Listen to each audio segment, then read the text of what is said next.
les ondes sont effectivement, les informations, les rumeurs sont effectivement bonnes de ce côté. Oui, l'évaluation gouvernementale a commencé. Et il faut rappeler que cette évaluation, on souhaiterait qu'elle se solde quand même par la sanction de certains ministres. Quand je parle de sanction, ce n'est pas une sanction pour dire une punition ou bien pour amener qui que ce soit ou que ce soit. C'est juste pour dire que sanction par rapport au travail et au bilan de ce qui a été fait. Parce que c'est vrai qu'on parle de gouvernement de transition, mais ça fait quand même plusieurs années qu'il y a certains ministres, 2 ans à présent, qu'il y a certains ministres qui sont aux mêmes fonctions pour des résultats peut-être piètres ou bien pas à la hauteur des attentes. On espère que cette évaluation va permettre non seulement de déceler les imperfections au sein du ministère, les failles qu'il faille corriger et tout ça, mais surtout mettre sur la touche tous ces ministres qui n'auront pas de bilan positif.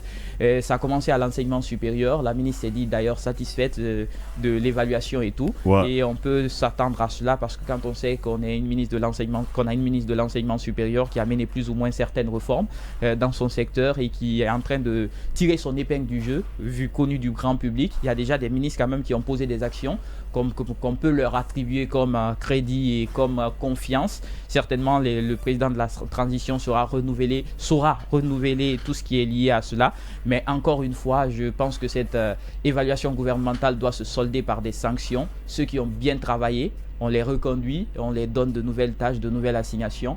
Et ceux qui n'ont pas su se mettre à la hauteur, au diapason, qu'on les écarte carrément. Et quand je parle de se mettre à la hauteur, ce n'est pas être vu du grand public. Parce qu'il y a des ministres aussi qui ont su briller par le m'as-tu vu. Ce n'est pas cela, mais par les actions concrètes. Parce qu'il y a beaucoup qui sont dans cette propagande de ministres blogueurs où il faut afficher presque toutes ces actions sur les réseaux sociaux sans pour autant avoir de l'impact réel sur le terrain. Donc s'il n'y a pas d'impact réel sur le terrain, il ne s'agit pas de mettre des photos sur les réseaux sociaux, des semblants de réformes, organiser des conférences de presse où on affiche des bilans, on tape sur certaines personnes, on effraie certaines personnes. Ou parfois mettre des citations. Voilà, des citations et tout le temps chercher des partages en tant que ministre, c'est pas ça le plus important. C'est qu'il y ait des actions et des résultats. On ne vous écoute pas, on est en Guinée. Ils vont nous écouter certaines. Non, mais je pense que l'évaluation du colonel. Non, mais sincèrement, l'évaluation du colonel. Je suis convaincu que l'évaluation que le Premier ministre est en train de mener. Je suis sûr que ça se soldera par ça. Beaucoup vont payer les frais. Il ne faut pas qu'il y ait des totaux dans l'administration. Oui, il faut surtout demander à ce que les résultats soient publiés. C'est ce qui est aussi une question de redevabilité. C'est ce que le peuple attend à l'issue de cette évaluation. C'est le plus important surtout parce que ça nous permet de nous la redevabilité s'impose désormais. Alors Emmanuel, pendant que Charles Wright est bien sûr légué contre les voleurs d'électricité, l'Axe est quand même contre EDG pour un délestage, mais extraordinaire. Pas l'Axe seulement, parce qu'hier c'était plus que l'Axe. Il y avait Matoto aussi qui s'est impliqué à cause des délestages. Il y a des problèmes d'électricité aujourd'hui, mais qu'on n'arrive pas à comprendre, parce que je rappelais qu'il y a quand même des moteurs qui avaient été remis à un moment donné durant l'année, avant la saison des pluies. D'ailleurs, des moteurs qui sont stockés au Palais du Peuple, je ne sais pas ce qu'ils font là-bas. J'étais très surpris de les voir parce que moi, j'étais allé pour un mariage où j'ai découvert qu'il y a encore 5 moteurs. Je ne sais pas où on va les acheminer, qu'est-ce qu'ils attendent pour les acheminer quelque part. Et après, vous avez quand même des fortes pluies en ce moment. Et quand on parle de barrages hydroélectriques, on pense tous à ces périodes où il y a de la pluie, où il y a de l'abondance d'eau pour produire de l'électricité. Il est quand même dommage que par endroits, on constate qu'il y a toujours des délestages. Est-ce les installations de EDG, est-ce qu'ils parviennent pas à desservir les populations convenablement en termes d'électricité parce qu'il y a des soucis techniques en interne? Est-ce qu'ils sont en train de faire des réparations par endroit? Parce que oui, les lignes électriques aussi s'entretiennent et tout, mais si des zones comme Matoto qui n'ont pas l'habitude de manifester, ils n'ont pas cette réputation, même si aujourd'hui on colle à l'Axe une certaine réputation de manifester pour tout et rien, mais quand même s'il y a des délestages, on sait que c'est un axe qui ne tolère pas forcément tout ce qui est lié à la malgouvernance, à tout ce qui est lié au manque d'électricité, quand même qui exprime son ras-le-bol quand il y a des manquements. L'Axe est connu pour ça. La patience n'est pas si longue de ce côté. Dès qu'il y a des manquements, on le fait savoir tout de suite. On attire l'attention des décideurs là-dessus. Et c'est hier, pratiquement, vers le matin, il n'y avait presque pas de circulation abondante de ce côté parce que les populations exprimaient leur ras-le-bol. Ce n'est pas seulement l'électricité d'ailleurs, parce que l'Axe avait exprimé son ras-le-bol aussi pour le côté des papiers. tout ce qui était lié aux cartes grises, je dis aux cartes grises, à l'immatriculation des véhicules. Ouais, surtout Il faut actionné rappeler- par les conducteurs Oui, de il faut tricycle, rappeler, là. mais ils ont raison parce que à la même période, vous avez l'immatriculation des véhicules à faire, vous avez les permis à faire, vous avez les vignettes à faire, vous vous retrouvez autour de 3 millions de dépenses. À quel moment on se réunit 3 millions avec Mais sauf que les le petit annonces ont salaire. été réalisées depuis déjà des mois en Oui, arrière. peu Ça importe. aussi, C'est vrai. des années même en arrière. Oui, ça mais aussi, C'est vrai, on mais tire le je C'est pense diable un par que la autre le queue. montant- aspect, le oui, mais montant, c'est un il est autre trop. aspect qu'il faut aussi signaler. Je n'ai rien contre qui que ce soit, mais il est quand même important de comprendre que ça fait au moins 2 ans que le processus est lancé et que les gens, avec simplement 10 000, 50 000 d'économiser, on aurait pu rapidement se fournir ces documents. Mais qu'est-ce Et qu'on fait des donc, nouveaux conducteurs Et d'ailleurs, même pas et les donc, nouveaux non, mais ça, conducteurs. sur ce plan, Le il faut... revenu du Guinéen ne Justement. lui permet pas aujourd'hui d'avoir. C'est pas une 10 000 question de francs par jour. revenu. Les autres, c'est plus cher dans les autres pays. C'est pas une question de revenu. Je pense que c'est une question de volonté. Non, pas une Derrière, question de il y a une volonté. question de volonté. Non, personne L'État a activé cela. Christian, Il personne devait ne- normalement se procurer ces documents, pas quand on dit que ça reste un mois. Mais C'est c'est- ça. Moi, j'ai un souci avec ça. Mais On ne peut pas rendre gratuit certains documents déjà parce que l'État a besoin d'argent. Il faut de l'argent dans les caisses de l'État. Les vignettes, par exemple, c'est pour tout ce qui est lié aux réparations des routes, l'entretien routier et tout ça. Et aujourd'hui, c'est vrai qu'on a engagé ces opérations de réimmatriculation des véhicules, de l'obtention des permis de conduire, ce qui est d'ailleurs tout à fait normal, et des vignettes qui vont suivre au même moment. Mais ce que je disais, vu le coût de cette opération, de ces documents, il fallait plutôt partir sur la base d'une période séquencée. Ouais. Les permis de telle date à telle date, on s'occupe seulement des permis. De telle autre date à telle autre date, on fixe des dates butoirs pour tel document, comme la réimmatriculation. Et de telle autre date à telle autre date, on fixe aussi une date. Parce qu'il faut préciser qu'aujourd'hui, les Guinéens... Mais est-ce que vous êtes sûr que les gars allaient vraiment respecter Oui, les Guinéens tirent le diable par la queue. Quand vous prenez ces documents, je ça? rappelais Ça, c'est tout à l'heure, aujourd'hui, mais avant, qui c'était pas s'élèvent le cas. presque tous à 3 millions. Presque tous ces documents-là réunis ensemble, c'est à peu près 3 millions, voire même au-delà. Quand vous prenez le permis de conduire, qui est entre 1 500 000 et 700 000 en fonction des catégories de permis. La réimmatriculation qui a 1 500 000 et autres montants en fonction de la catégorie du véhicule. Et les vignettes qui vont s'ajouter à ça. Et aujourd'hui, le salaire d'un fonctionnaire guinéen, je ne pense pas qu'il y ait un fonctionnaire qui prenne plus de 3 500 000 en République de Guinée, ce qui est d'ailleurs aberrant quand on sait qu'il y a à côté le loyer à payer. Aujourd'hui, une maison coûte combien de francs guinéens? Il faut rappeler qu'une maison 2 chambres salon, aujourd'hui, vous l'avez qu'à 2 500 000. Une maison décente, important de le préciser, Ouais. parce qu'il y en a qui sont dans des habitations à faible coût, mais il faut voir les conditions dans lesquelles ces personnes vivent.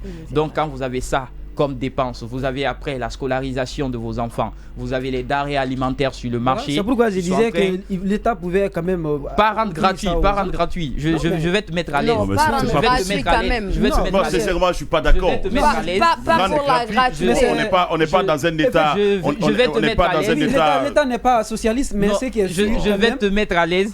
La gratuité, non, mais peut-être en tenant compte de ces conditions dont j'ai parlé aujourd'hui, parce que même le salaire minimum aujourd'hui en Guinée, il est trop bas. Très bien. Il faut voir Finalement, aujourd'hui. tu les rejoins. Je te Tu es rejoins en pas. train- Non, pas pour la je te gratuité. rejoins quand pas même, pour la Daniel. gratuité. Pas Je pour te la rejoins par gratuité. rapport. C'était des alternatives possibles. Non, alternative, non, je suis pas Trouver- d'accord. Il est en train de parler. Trouver il est en train d'autres de partir solutions, sur mais la pas question, rendre donc, cela gratuit, Daniel, quand même. Pour l'État a besoin de budgétiser cela. Non. Mais c'est normal, l'État, il y a plusieurs manières d'avoir je te des parle recettes. pas- Ne serait-ce Oui, que mais ça. On a vu c'est par exemple pas le en cas de la- rendant Gratuit. Gratuit Les- que ça va Mais il y avait arranger les plusieurs choses. alternatives. Non. On a vu par exemple le cas de la Côte d'Ivoire où on a donné la carte d'identité nationale gratuite. Ça, c'est normal, c'est individus. quand même Le une Sénégal pièce en a fait, le Bénin en a fait. Il y a plusieurs États qui On ont ne te parle pas l'expérience. de la Ça, pièce c'est pas d'identité. une Non, on te pièce parle d'identité. d'immatriculation, on te parle du permis de conduire. Il y a plusieurs manières. Et Manu lui-même, il le disait, aujourd'hui, le revenu des Guinéens s'élève aujourd'hui à combien? Le Guinéen n'a pas plus de. Mais un 2 Guinéen qui a par pu jour. payer une voiture de Une 15 voiture. millions, Mais comment il un ne peut pas Guinéen payer qui un s'achète permis? de l'essence, Mais un arrêtez, Guinéen qui a arrêtez. pu s'acheter une Comment moto. on On sait Non, tous- Daniel, on Daniel, sait ça tous c'est pas comment on possible. achète des voitures en Guinée. Effectivement. On sait que ça relève du miracle qu'on ait une voiture. Non, ça déjà. relève pas du miracle, Si, si, si. Emmanuel. Je suis désolé. Très honnêtement, quand Non, on prend, pas du quand tout. moi je lance le défi à qui veut, quand on prend honnêtement dans les règles de l'art, à part le secteur privé qui est plus ou moins pourvoyeur d'un certain revenu élevé, quand on prend le secteur public, s'acheter une voiture au secteur public. Mais les conducteurs soit- de taxi ne sont pas du secteur Oui, public, je suis désolé. Je sais. Ils sont du privé. Mais on va aller avec ce privé-là. Aujourd'hui, combien de mesures ont été adoptées par l'État qui ne sont pas respectées? On se souvient tous des mesures avec les tricycles. On a interdit 2 personnes devant. Aujourd'hui, qui a balayé ça du revers de la main. Ce sont même les populations qui ont balayé ça du revers de la main parce que justement les conditions ne sont pas créées et les gens n'ont pas suffisamment de moyens. Tu vas dire à quelqu'un de prendre 3 personnes derrière, il calcule le prix du carburant, il calcule le prix du tronçon, il se dit ce n'est pas rentable, il arrête son tricycle. On sait tous combien de fois les gens ont galéré ici quand les conducteurs de tricycle ont décidé de mettre les tricycles à l'arrêt parce qu'on leur avait dit qu'ils ne peuvent plus prendre 2 personnes devant. Parce que quelque part, il n'y avait pas eu des mesures d'accompagnement auprès de ces conducteurs de tricycle. Quand on prend le secteur privé... Mais ça, c'est pour des mesures de sécurité. Le secteur Moi, je n'ai privé... pas compris. Oui, c'est des mesures de sécurité. En Guinée, on manifeste pour du rien, en fait. On ne peut pas comprendre... À un moment donné, quand vous n'avez pas d'argent, vous oubliez les mesures de sécurité. Il faut aller se rendre compte dans les régions où les gens font du transport mixte entre bagages et commerçantes qui vont rejoindre les marchés. Ces mesures de sécurité dont tu parles, on les connaît tous. Mais aujourd'hui, quand les gens ne parviennent pas, il faut d'ailleurs pointer du doigt l'État qui n'a pas aujourd'hui une politique réelle pour le transport en commun. Si le transport en commun était développé, tous ces problèmes, on ne les aurait pas eu. Parce que le transport en commun aujourd'hui, comme me cite combien de bus il y a à Conakry, je ne pense même pas qu'on ait au moins 15 bus en ce moment. Pas possible. Conakry Express est à l'arrêt. Il n'y a pas de compagnie de taxi que l'État avait comme au temps de Kouyaté où il y avait des bus, il y avait des taxis climatisés. Il y avait en tout cas une large palette de choses que l'État mettait à disposition. Mais si l'État ne met rien à disposition, on demande aux populations de se débrouiller. Mais quand je n'arrive pas à avoir d'occasion, c'est moi-même qui vais dire chauffeur, s'il te plaît, prends-moi devant avec l'autre. Ah, chauffeur, 2 personnes devant. À un moment donné, c'est ce qui s'est passé. Les 2 personnes devant sont revenues parce qu'il n'y avait pas de moyen de transport. Tout ce que les gens veulent aujourd'hui, c'est rentrer chez eux, c'est pouvoir travailler, c'est pouvoir circuler. Mais si l'État ne met pas à disposition, c'est en ce moment que quelqu'un va dire mon frère, aide-nous, montre devant, on part à 2. Les gens ont accepté ce fait. Et parfois même les motards, quand ils ont refusé que 2 personnes soient sur une même moto, après le conducteur bien sûr, on descend, moi-même je l'ai fait, je descends quand je suis avec mes amis. Quand on voit le policier, franchement, je descends, je continue à pied. Quand on dépasse le carrefour, je remonte sur la moto et puis je continue. C'est ce qui se passe même à Kaloum. Beaucoup de personnes le font. Ils sont même allés interdire la circulation des taxis-motos dans la commune de Kaloum. Mais la mesure même... Tout le monde savait que c'était une mesure inopportune. Dans la mesure où le déplacement devient difficile, extrêmement difficile dans la commune de Kaloum, on demande à tout le monde de venir. Non, mais ça c'est normal. Non, mais c'était pas normal. Non, l'interdiction des motards à Kaloum, c'est normal. Mais il y a une question. Moi, en fait, je peux avoir un souci avec le fait que l'État a du mal à faire appliquer effectivement ces décisions. Et les décisions que l'État prend généralement, il prend ces décisions pour les appliquer pendant 1 mois. 2 mois après, ils arrêtent. Mais sinon, sur la qualité de la décision, moi je suis totalement d'accord. Au-delà du suivi, moi je pense que le suivi n'est pas le problème. Tu fais un suivi, c'est si les populations voient la même chose que toi. Mais vous ne créez aucune condition. Si vous voulez mettre les mesures les plus drastiques, on ne va pas les respecter. Voilà. Ils vont faire ce qu'ils veulent. À un moment donné, même les policiers ne se fatiguaient plus. Ils savent, les policiers sont de cette population. Ils savent combien de fois il est difficile de circuler aujourd'hui.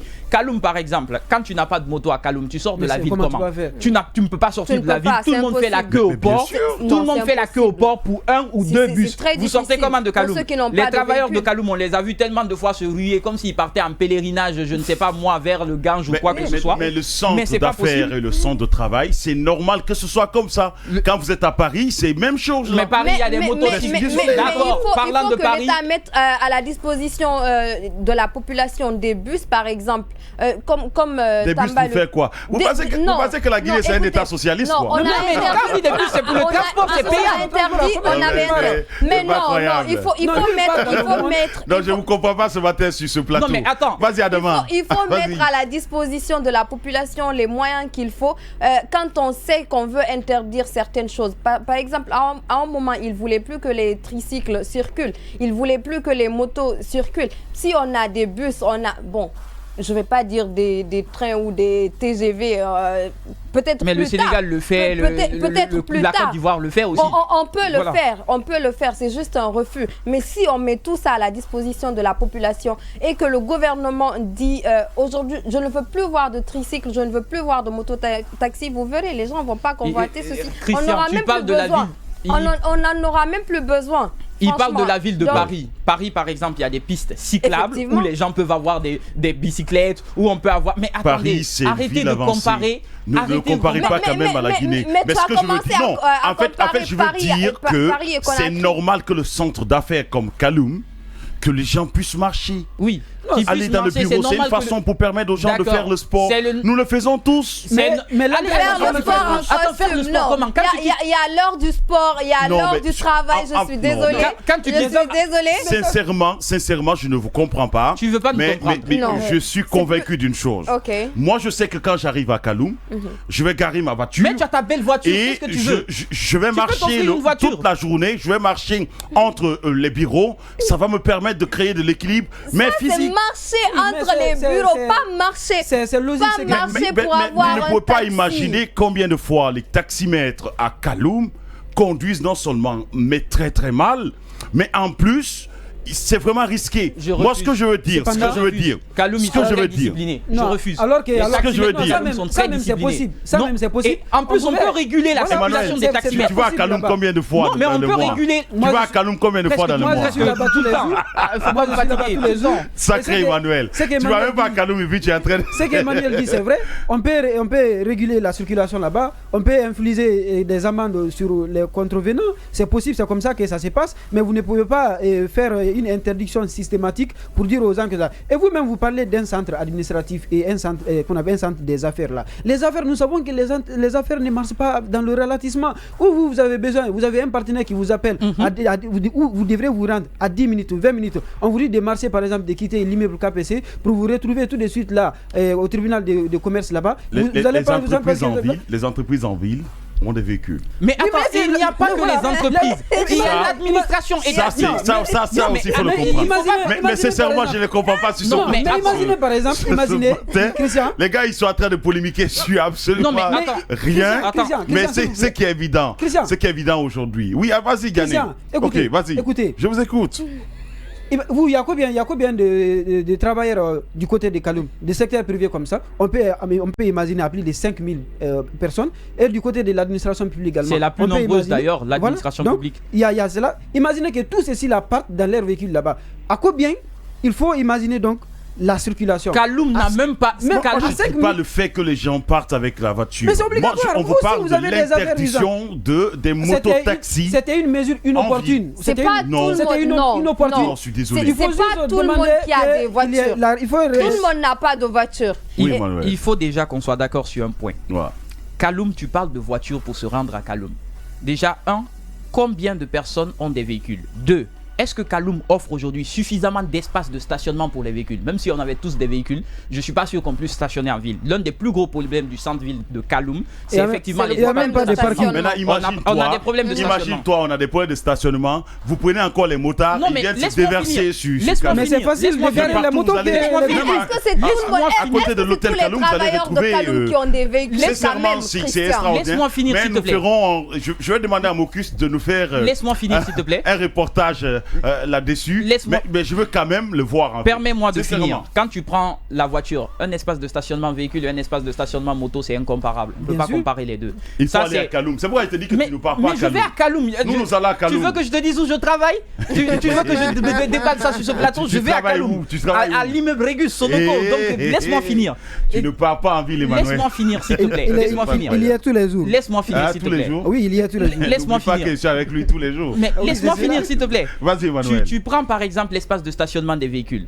La moto, c'est un espace plus réduit. Et quand on prend même la circulation de Kaloum, qu'est-ce qui complique la circulation? Vous avez des bouchons. Les gens ont besoin d'aller vite, comme Diane le disait tout à l'heure. Il y a les bouchons, ça ne rend pas cela possible. Et puis en diminuant même le flux de véhicules à travers les motos, ça permet même de réduire ces bouchons. Remarquez, lorsque la mesure de moto ne rentre plus à Kaloum est arrivée, les bouchons ont triplé dans Kaloum. Parce que les motards n'entraient pas. Les véhicules étaient là, certes, mais laisse-moi continuer. Les véhicules étaient là, les gens marchaient à pied, ils se ruaient tout le temps à pied pour pouvoir sortir de Kaloum au moins pour s'embarquer. La plupart qui viennent à Kaloum, ils prennent juste la moto pour sortir de Kaloum au moins pour trouver d'autres endroits où prendre. Quand vous prenez les taxis, aujourd'hui, peu de taximètres ont le courage d'aller à Kaloum. Quand vous leur dites Kaloum, ils refusent. La plupart n'entrent pas en ville Et ça devient difficile pour le déplacement de ceux qui souhaitent aller en ville. Parce que les taximètres se plaignent non seulement des bouchons, mais du comportement de la police et aussi le manque d'espace de stationnement. Donc ce qui fait que les taxis eux-mêmes boudent. Si ceux qui sont censés vous amener au bureau boudent les lieux, vous n'avez d'autres choix ou d'autres moyens que de vous tourner vers les motards